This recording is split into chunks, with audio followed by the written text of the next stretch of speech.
Hi hello welcome to current TV news. Abrar Ahmed Pakistan క్రికెటర్ని SRH team కోచ్గా నియమించిందనేటువంటి వార్తలు సోషల్ మీడియాలో చాలా ఉవ్వెత్తున వస్తున్నటువంటి పరిస్థితి. దీని మీద చాలా విమర్శలు కూడా వస్తున్నాయి. దీని మీద మనతో పాటు సీనియర్ జర్నలిస్ట్ కిరణ్ గారు ఉన్నారు. ఆయన అడిగి తెలుసుకుందాం. నమస్తే.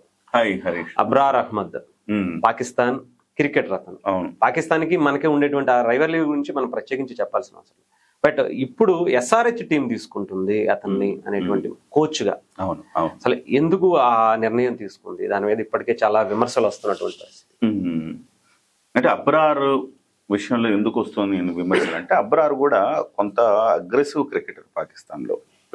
గతంలో మన దేశంతో ఆడినప్పుడు ఆయన మొన్న వరల్డ్ కప్ అప్పుడు కూడా ఇలా అవుట్ చేసిన తర్వాత ఇలా అంటే పోరా అని చెప్పేసి. అంటే ఒక రకంగా చెప్పాలంటే పాకిస్తాన్ ఇండియా అంటే ఇది కేవలం ఒక క్రికెట్ మాత్రమే కాదు, వీళ్ళిద్దరి మధ్య అనేక ఎమోషన్స్ ఉంటాయి.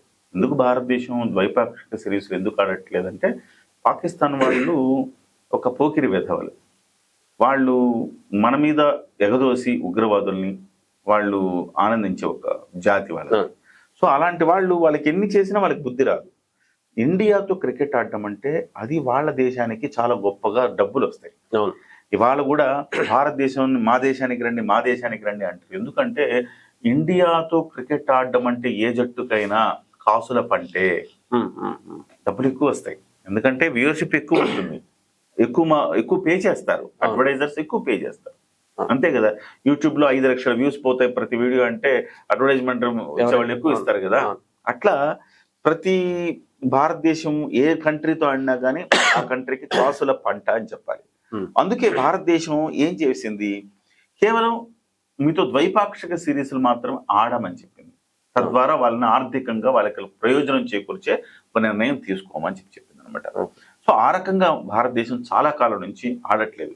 ఇక ఐసీసీ టోర్నీలు అంటే తప్పకుండా ఆడాలి కాబట్టి ఖచ్చితంగా ఆడుతోంది. మొన్న కూడా ఎంతటి వివాదం అయింది, భారతదేశంలో అయితే మేము ఆడము అని చెప్పేసి భీష్మించుకున్నారు వాళ్ళు కూడా. సో బంగ్లాదేశ్ లాంటి కంట్రీ ఐసీసీ భారతదేశంలో ఆడడానికి నిరాకరించి అసలుకి టోర్నీ నుంచి విరమించుకుంది కాబట్టి మేము కూడా విరమించుకుంటామని చెప్పేసి వాళ్ళు చెప్పారు. సో ఇంతటి చరిత్ర ఉంది. గత చరిత్ర కూడా చూడాలి. గత చరిత్ర చూస్తే అబ్రారు చాలా విచిత్రమైన పోస్టులు భారతదేశం మీద పెట్టాడు అనమాట. సో అతనేంటి, గతంలో భారత సాయుధ దళాలను భారత్ను అవమానించే సోషల్ మీడియాలో పోస్టులు వీడియోలు 2019లో మనకి అభినందన్ వర్ధమాన్ ఎప్పుడైతే కొంచెం మనకి జరిగిందో ఒక ఇష్యూస్ జరుగుతున్నాయో, ఆ ఇష్యూస్ జరుగుతున్నప్పుడు అభినందన్ అక్కడ వాళ్ళు పట్టుకున్నప్పుడు అక్కడ చాలా కించపరిచేలా పోస్టులు పెట్టాడు అనమాట.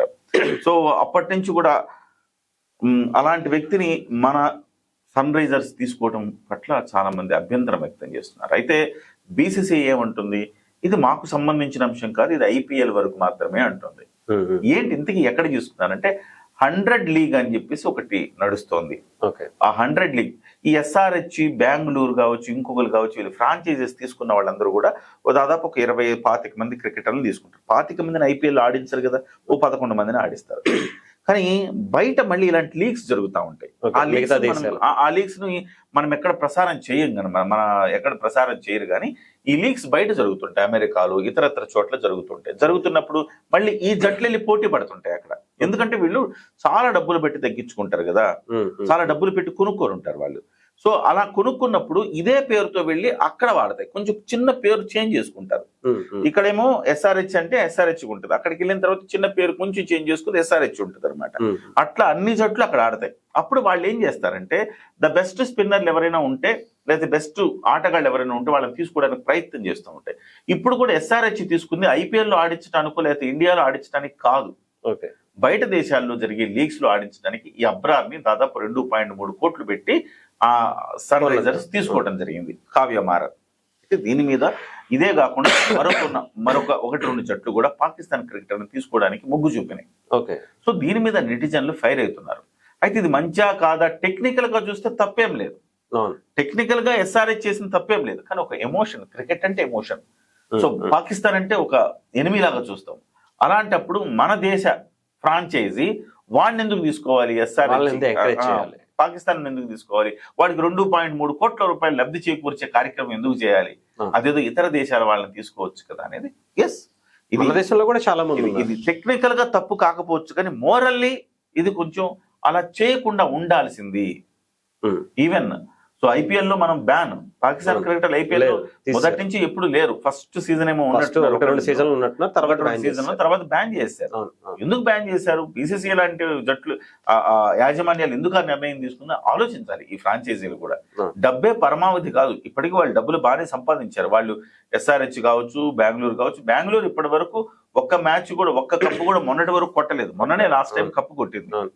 అప్పటి వరకు కొట్టలేదు వాళ్ళు కప్పు. కానీ ఈవెన్ దో వాళ్ళేం నష్టాల్లో లేరు. ప్రతి సంవత్సరం వల్ల డెఫినెట్ గా వాళ్ళు దాని ద్వారా ఇతరత్ర లాభాల్లోకి వాళ్ళు తీసుకొచ్చారు. టీం వాల్యూ పెరిగింది. ఒకప్పుడు ఎంత అండి, చాలా తక్కువ కొన్నాళ్ళు. ఇప్పుడు వాళ్ళ వాల్యూ ఒక భూమి విలువ ఎట్లా పెరుగుతుందో వాళ్ళ టీమ్స్ కూడా అట్లా విలువ పెరిగింది. సో కాబట్టి ఆ రకంగా చూస్తే వాళ్ళు మోరల్ గా తప్పు చేశారే తప్ప టెక్నికల్ గా ఏం తప్పు లేదు.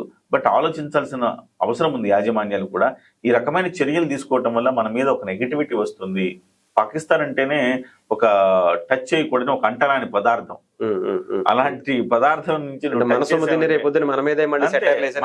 2.3 కోట్లు ఇస్తే ఆ 2.3 కోట్లు కావ్య మారని ఇస్తే ఆ 2.3 కోట్లలో వాడు కనీసం 30 లక్షల ఉగ్రవాదులకు ఇచ్చాడు అనుకో.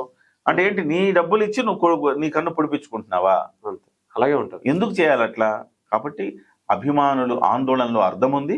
ఖచ్చితంగా కావ్యమారన్ కావచ్చు, ఇతరులు కావచ్చు, ఇలాంటి నిర్ణయాలు తీసుకునేటప్పుడు కొంచెం దేశం గురించి ఆలోచించండి. ఎప్పుడు డబ్బుల గురించే కాదు కదా. డబ్బు డబ్బు డబ్బు డబ్బు అని చెప్పేసి ఎంతసేపటి కమర్షియల్ గా ఆలోచిస్తే ఎట్లా? దేశము దాని యొక్క ఆత్మ గురించి ఆలోచించాలి. ఒక భారతీయ రాళ్ళలాగా ఆలోచించాలి. ఒక ఇండియన్ లాగా ఎమోషన్స్ తీసుకోవాలి, ఆలోచించాల్సిన అవసరం ఉంది. డెఫినెట్ గా ఈ నిర్ణయాన్ని వెనక్కి తీసుకుంటారని ఆశిద్దాం. నిజంగానే. ఎందుకంటే క్రికెట్ అంటే అదొక గేమ్ కాదు, మన ఇండియా వరకు వచ్చేటప్పటికి అదొక ఎమోషన్ గా మనం చూస్తాం. సో దాని మీద ఆ ఎమోషన్స్ ని ఇక్కడ ఉండేటువంటి యాజమాన్యాలు కూడా చూసుకుంటే మంచిది.